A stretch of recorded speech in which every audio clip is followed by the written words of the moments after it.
भारत के उत्तर पूर्व के घने जंगलों में पेड़ों और धुंध के बीच छिपा है एक रहस्य, उनकोटी।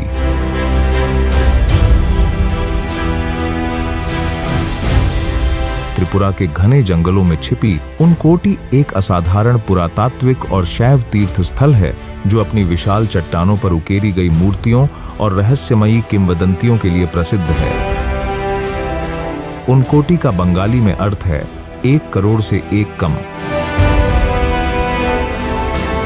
उनाकोटी के इतिहास से कई पौराणिक कथाएं जुड़ी हुई हैं, जिनमें सबसे प्रसिद्ध भगवान शिव से संबंधित है।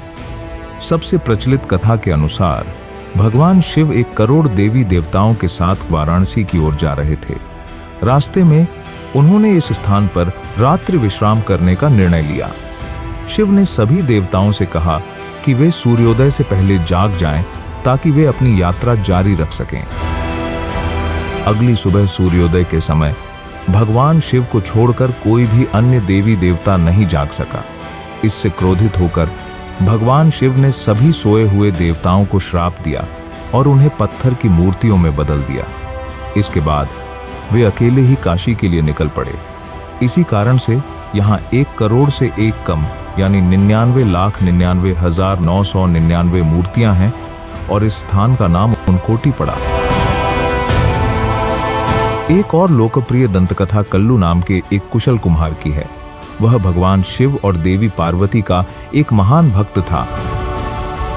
पौराणिक कथाओं से परे उनकोटी का एक महत्वपूर्ण ऐतिहासिक और पुरातात्विक महत्व भी है।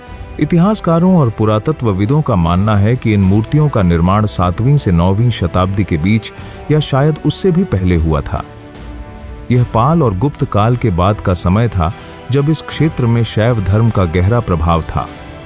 हालांकि इन विशाल संरचनाओं का निर्माण किसने और कैसे किया, इसका कोई निश्चित प्रमाण आज तक नहीं मिला है। उनाकोटी की मूर्तियां अद्वितीय हैं। ये मूर्तियां एक विशाल पहाड़ी की चट्टानों को काटकर बनाई गई हैं। इनमें सबसे प्रमुख उनकोटेश्वर काल भैरव की 30 फीट ऊंची विशाल मूर्ति है, जो भगवान शिव का एक रूप है। उनके सिर पर 10 फीट ऊंचा मुकुट है और उनके दोनों ओर 2 देवियों की आकृतियां हैं।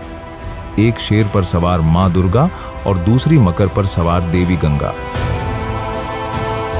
इसके अलावा गणेश, हनुमान, नंदी और अन्य कई देवी देवताओं की अनगिनत छोटी बड़ी मूर्तियां यहां चारों ओर बिखरी पड़ी हैं।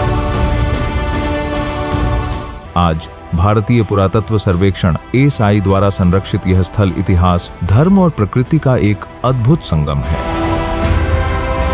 यह न केवल एक धार्मिक स्थान है, बल्कि एक अनसुलझी पहेली भी है, जो इतिहासकारों और पर्यटकों को समान रूप से अपनी ओर आकर्षित करती है। यह सोचने पर मजबूर करती है कि किसने और क्यों इस घने जंगल में इन अविश्वसनीय कलाकृतियों का निर्माण किया होगा।